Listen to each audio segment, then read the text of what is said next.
నమస్కారం. ఎన్నికల ఘట్టంలో రెండో అంకానికి తెరలేచింది. 2 తెలుగు రాష్ట్రాల్లో ఎన్నికల నోటిఫికేషన్ రేపు విడుదల కావడంతో సర్వేలకు బ్రేక్ పడనుంది.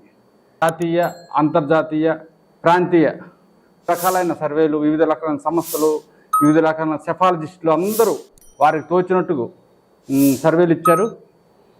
కొంతమంది వైసీపీకి విజయం వరిస్తుందని, మరికొంత టీడీపీకి విజయం వరిస్తుందని ఎక్కువ స్థానాల్లో ఎవరికి వారు చేశారు. ఆల్రెడీ ఆ సర్వేలకు సంబంధించి ఈ రేపటితో వాటికి చెక్ పన్నుంది. అసలుకి వాస్తవంగా ఈ సర్వేల్లో శాస్త్రీయత ఎంత, అది చెప్పాలన్నాయి. ఎప్పటి వరకు రాష్ట్రానికి సంబంధించిన సర్వే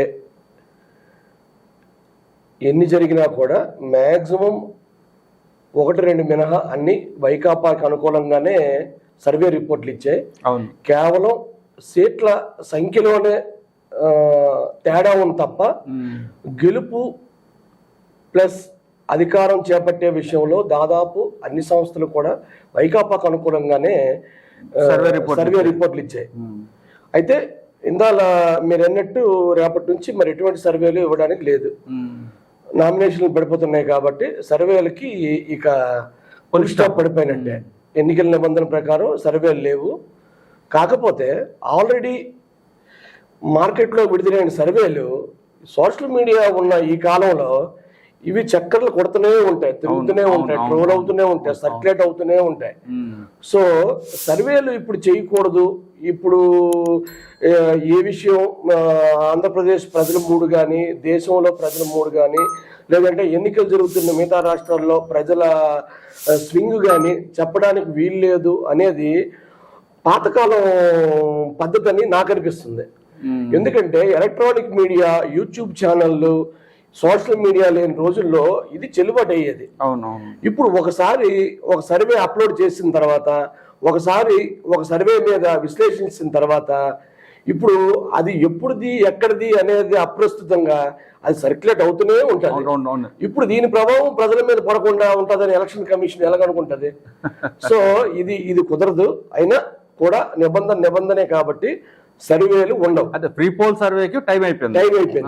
అయితే అన్నిటికంటే ఇప్పుడు ఏ పత్రిక, ఏ సంస్థ, ఏ సెఫాలజిస్ట్ ఏం సర్వే చేశారన్న విషయాన్ని పక్కన పెట్టి ఈ రాష్ట్రంలో మాత్రం ప్రత్యేకమైన ఇంట్రెస్ట్ 2 పత్రికలకు ఉంటాయి కాబట్టి వాళ్ళిద్దరూ సర్వే చేస్తే బాగుంటుందని నా ఉద్దేశం. లేదు, వాస్తవం ఏంటంటే ఇన్ని సర్వేలు వస్తున్నాయి.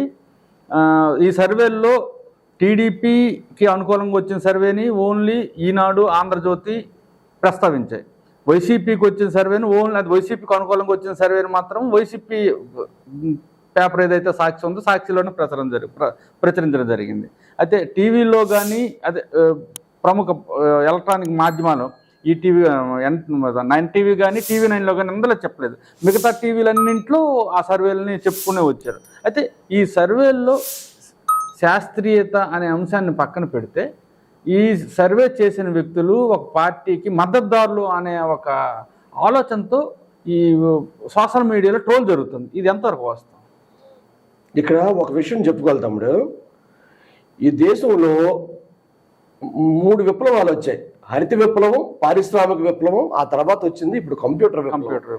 ఈ కంప్యూటర్ విప్లవం వచ్చిన తర్వాత యువత చదువంతా కంప్యూటర్లు, సాఫ్ట్వేర్లు, దీని మీదే తప్ప ఎకనామిక్స్ మీదో, పాలిటిక్స్ మీదో, సెఫాలజీ మీదో, ఇంకో శాస్త్రం మీదో లేదు. అయితే డాక్టర్లు, లేకపోతే ఇంజనీర్లు. ఇప్పుడు ఎన్నికలు, పార్టీలు, ప్రాంతీయ పార్టీలు బాగా పెరిగిపోయిన తర్వాత సెఫాలజిస్టులు అన్న పేరుతో విపరీతంగా సర్వేలు జరుగుతున్నాయి. అవి అన్ని పత్రికలు చేస్తున్నాయి, అన్ని ఛానళ్ళు చేస్తున్నాయి, చివరికి యూట్యూబ్ ఛానల్ కూడా చేస్తున్నాయి. అది గొప్ప విషయం. అయితే అసలు దీని ప్రామాణికత ఏమిటి? దేని శాంపిల్స్ ఎలా తీసుకోవాలి, ఎవరిని ప్రశ్నించాలి, ఏ కేటగిరీ నుంచి ఎంతమంది ఉండాలి, దీనికి ఒక ఫార్మేట్ ఎక్కడో ఎప్పుడో 1990లో తయారు చేసిన ఒక ఫార్మేట్ పట్టుకుంటారు. ఆ ఫార్మేట్ పట్టుకొని మేము ఇన్ని శాంపిల్స్ తీసాం, ఇది ఈ విధంగా అనుకూలంగా ఉంది అని చెప్తారు.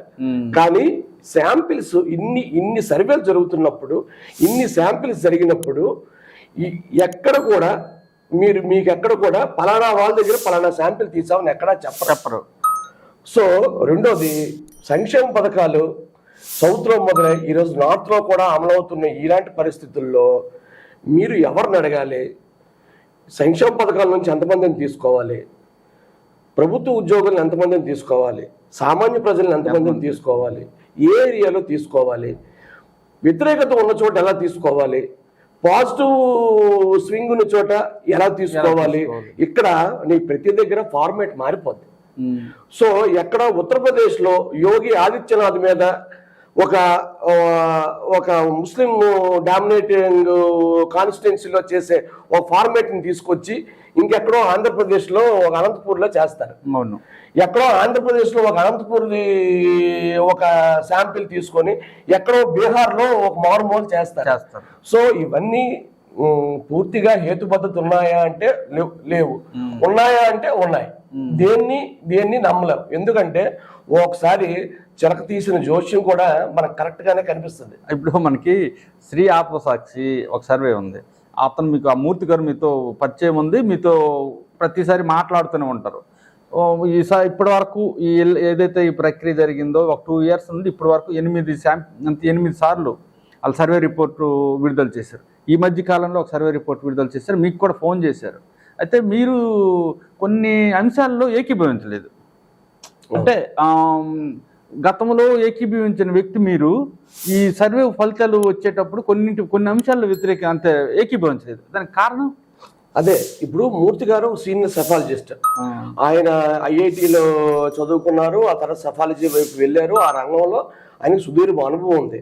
2019 ఎన్నికల్లో మీకు దాదాపు అంత మార్జిన్లో కరాఖండిగా చెప్పింది శ్రీ ఆత్మసాక్షి, నో డౌట్.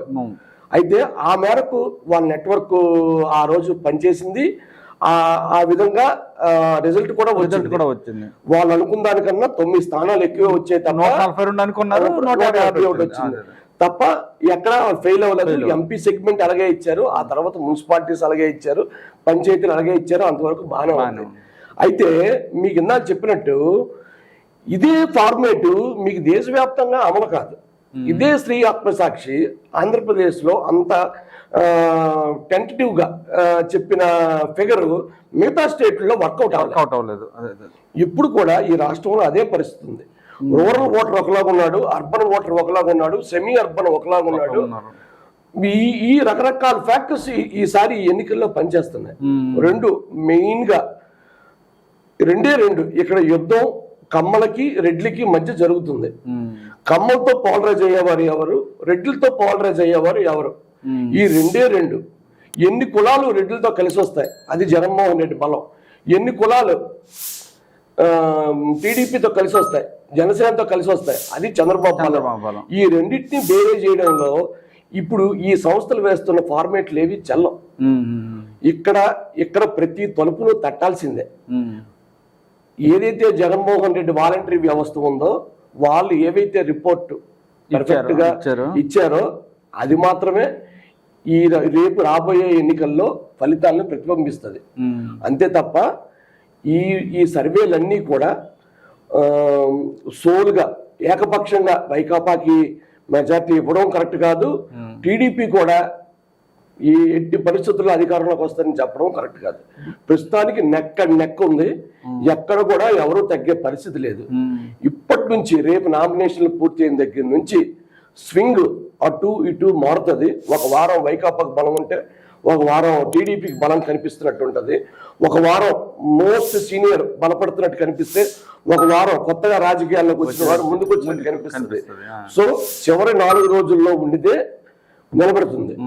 దాన్ని మాత్రమే మన పరిగణలోకి పోల్ మేనేజ్మెంట్ ఎవరు చేయగలిస్తే వారికి విజయం వరిస్తుంది అన్నది ఫైనల్. ఖచ్చితంగా అది